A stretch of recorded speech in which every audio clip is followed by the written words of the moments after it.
हम लोग गर्दन कटाने के लिए तैयार है, वापस नहीं जाएंगे। घर से फोन आता है कब आओगे, तो मैं क्या बोलता हूँ कि जिंदा रहेंगे तो आएंगे, उनका अंत होगा और किसान मुंह तोड़ जवाब देगा। जो है कोरोना अगर बढ़ता है तो किसानों की इसमें सबसे ज्यादा भूमिका होगी। अरे भैया, आखिर किसान ऐसे मर रहा तो तुम किसको बचा लोगे?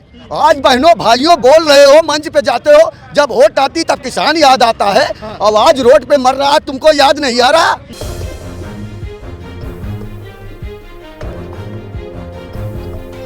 नमस्कार, नेशनल इंडिया न्यूज़ देख रहे हैं आप। मैं इस वक्त गाजीपुर बॉर्डर पे मौजूद हूँ। लगातार किसानों का आंदोलन अब धीरे धीरे और तूल पकड़ता जा रहा है, क्योंकि लगातार 43 दिन से किसान अपनी मांग को लेकर डटे हुए हैं। लगातार जो है अपनी मांग को लेकर डटे हुए हैं। और उसके बाद जिस तरीके से आज ट्रैक्टर का रिहर्सल होना है और उसके बाद जिस तरीके से पैरेड निकाला गया है, वो कहीं ना कहीं मौजूदा सरकार पर बहुत बड़ा सवालिया निशान खड़ा हो रहा है। क्योंकि 26 जनवरी को लेकर बहुत बड़ी जो है तैयारियाँ हैं वो किसानों की तरफ से कर ली गई है। हमारे साथ कुछ किसान मौजूद है, उनसे जानने की कोशिश करेंगे कि वो इसको किस तरह से देख रहे हैं। सर, आपका नाम?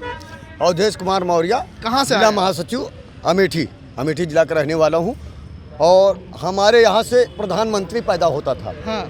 आप जानते होंगे, चाहे राजीव गांधी को देख लो, सोनिया जी को देख लो, आज राहुल जी थे, लेकिन आज इनकी कार्यकारिणी के वास्ते जनता नकार दी वहाँ पे। उनको बिल्कुल धराशायी में बिल्कुल उनको अंत कर दिया।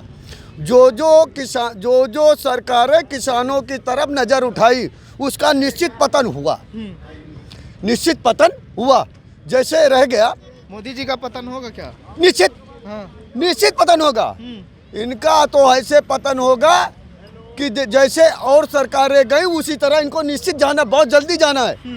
आने वाले समय में इनको जाहिर हो जाएगा कि क्या हो रहा है। लेकिन अमित शाह कह रहे हैं कि हम 2030 तक सरकार बनाएंगे। हाँ, उनके नजर में है और उनको दिखाई नहीं पड़ रहा। अंधे हो गए, अभी नहीं दिखाई पड़ रहा।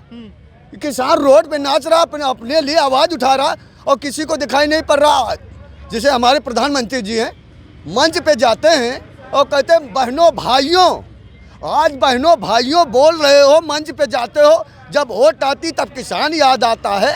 और आज रोड पे मर रहा, तुमको याद नहीं आ रहा? आज नहीं, उनके नज़र में निश्चित है उनका पतन है, उनका अंत होगा और किसान मुंह तोड़ जवाब देगा। जितना ये रोकेंगे उतना गांव में संग्राम निश्चित होगा। अगर रेलगाड़ी चलवा के देख ले, इनका पता लग जाएगा कि किसान कहाँ है। आंधी आ जाएगी इनकी, और जितना ही रोकेंगे गाँव में विनाश निश्चित चालू हो गया है। हमारे यहाँ स्मृति ईरानी जी हैं, स्मृति ईरानी जी गांव गई, अब तो उनका विरोध हो रहा है। हमारे 13 ब्लॉक में विरोध हो गया और बराबर विरोध हो रहा है। और जैसे इन्होंने बताया, ये जो कानून लागू किए बता रहे दूना करेंगे, सरकारी रेट 1871 बता रहे, लेकिन 8 रुपया 9 रुपया है धान बेचने के लिए किसान मजबूर है। अब भाई वो बता रहे कि रखो तो बाद में भाव बढ़ेगा। अब बताओ, मेरा बच्चा पढ़ने स्कूल जा रहा है, उसका फीस देना है, कपड़े नहीं है, कहाँ से आएगा? ये किसान कहाँ रख पाएगा भाई? इसको तो एक तरफ देना, एक तरफ जुताई है, सब कुछ करना है। अब भाव वो तय करते हैं। एक दिन खेती में काम करके देखें, पता लगेगा खेती कैसे होती है, धान कब बोया जाता है, फसल कब काटी जाती है। जैसे रह गई कि सोच रहे हो बारिश हो रही है, ठंडक हो रहा है कि ना किसान ना चले जाएंगे किसान। अरे ये तो किसान है, बारिश में तो खेत में धान रोपता है और ठंडक में भी अपना काम करता है। उसके लिए ठंडक बारिश कुछ नहीं है। किसान तो खुले आसमान में रहने वाला है, उसके लिए कोई दिक्कत नहीं। दिक्कत तो उसके लिए है जो एसी रूम में आराम करते हैं। जो बीमारी बता रहे हैं, बीमारी किसकी आती है? जो एसी में बैठे हुए हैं। सुप्रीम कोर्ट ने भी कहा है कि कहीं ऐसा ना हो जाए कि जो है कोरोना अगर बढ़ता है तो किसानों की इसमें सबसे ज़्यादा भूमिका होगी। अरे भैया, आखिर किसान ऐसे मर रहा तो तुम किसको बचा लोगे? ये भगवान है, ये बचा लेंगे? मरने वाले को कोई बचा सकता है? जिसका समय पूरा हो गया बचा सकते हैं, है औकात? ये भगवान नहीं है। ये कहने वाली एक अलग बात है, जिलाने और पैदा करने वाला कोई दूसरा है, परमात्मा कोई दूसरा। अगर ये परमात्मा हो जाते तो भी आज कुछ दूसर होता है। और ज़्यादा कुछ न करके मैं यही कहूँगा कि जो बिल लागू इन्होंने किया है इनको वापस ले लें, काले कानून वापस ले लें, हैं? और नहीं तो किसान तो डटा पड़ा है। अच्छा, 26 जनवरी को लेकर क्या कुछ तैयारियां हैं किसान? तैयारी गांव से किसान आना शुरू हो गया और आएगा। अब तो ये भी तय हो गया, ट्रैक्टर मार्च निकालेंगे। बिल्कुल निकलेगा, बिल्कुल निकलेगा। जो हमारे मुखिया का आदेश होगा हम लोग गर्दन कटाने के लिए तैयार है, वापस नहीं जाएंगे। ये पक्का बता दे रहा हूँ। घर की तरफ को नजर नहीं, घर से फोन आता है कब आओगे, तो मैं क्या बोलता हूँ कि जिंदा रहेंगे तो आएंगे। अब एक ही बात है, सरफरोशी की तमन्ना अब हमारे दिल में है, देखना है इबादत बच्चे की याद नहीं आती है, बच्चे की याद नहीं आती किसी की। हमारे पास देखो हमारे कितने भाई हैं, कितना बड़ा परिवार, इससे बड़ा परिवार है। अरे चलो भाई, अरे हम तो सब परिवार के बीच में तो हमारा ये परिवार नहीं है, ये भी तो हमारे भाई बाप है सब हैं। वो बच्चों वहाँ तो भी हमारे परिवार हैं, पूरा गांव है, वहाँ हमारे सब बच्चों को देख रहे हैं। हमारी कोई काम रुक नहीं रहा। हमारे यहाँ आलू है, जो भी फसल है सब वहाँ हमारे आठ पड़ोस वाले सब देख रहे हैं, कोई दिक्कत नहीं है। बीमारी होती है उसकी दवा इलाज बराबर, सब कोई वहाँ पर परेशानी नहीं है।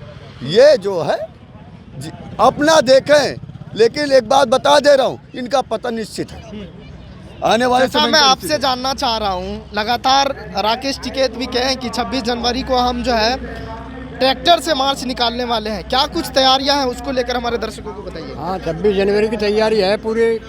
जो चौधरी राकेश टिकैत ने कही है वह बात बिल्कुल ठीक है। बहुत तकड़ी आज रिहर्सल भी होगा। आज भी पलवर निकल रही है रैली ट्रैक्टर की। कम से कम है हजारों ट्रैक्टर होगा। 500 ट्रैक्टर का हाथ राकेश टिकैत ने, पर हजारों ट्रैक्टर से भी ज़्यादा हो सके, इतना तकड़ी रैली है। और वो यहाँ रात के 9 बजे तक 10 बजे तक पहुँचेगी, यहीं आवेगी रैली। तो पूरी रैली कर रही है। 26 जनवरी में भी इस तकड़ी निकलेगी, पूरे देश में निकलेगी। और प्रधानमंत्री जी को पता लग जाएगा 26 जनवरी तक, या तो वापसी ले लेंगे सर कल को 8 तारीख में, या तो वापसी ले लेंगे अपना कानूनों को दोनों को, और नहीं लेते इनकी मर्जी। यहाँ सत्ता में भी तो हैं, सदा कोई नहीं रहा, सदा कोई नहीं रहा। ये तो क्या है, रावण नहीं रहा। जो रावण हुआ था ना, रावण नहीं रहा। जो मतलब है, जो शिव जी महाराज को भी मतलब इतनी भक्ति कर रखी थी, अपने खोड़ी में लेकर चला था। जब उसकी माँ ने कहा था रावण की बेटे शिव जी महाराज को यहाँ ले आ, तो शिव जी महाराज को रावण लेकर कोड़ी में आया था। पर शिव जी महाराज को दिखा कि देश का बंटाधार हो जाएगा दुनिया का, अगर तुझे रावण अपने वहाँ ले गया लंका में। तो रावण पर गया नहीं था, पेशाब की टट्टी की आदत लगा दी थी, वहीं छोड़ना पड़ा था। यहाँ पूरा महादेव है बना हुआ। अपने सहयोगी परितोष के साथ गाजीपुर बॉर्डर से नेशनल इंडिया न्यूज के लिए सद्दाम करीमी की ये रिपोर्ट। ये वीडियो अगर आपको पसंद आया हो तो इसे लाइक करें, कमेंट करें, शेयर करें, और हाँ, हमारे चैनल को सब्सक्राइब करना ना भूलें, ताकि देश विदेश से जुड़ी खबरें आप मिस ना करें। क्योंकि कोरोना काल में 2 गज दूरी, मास्क है जरूरी।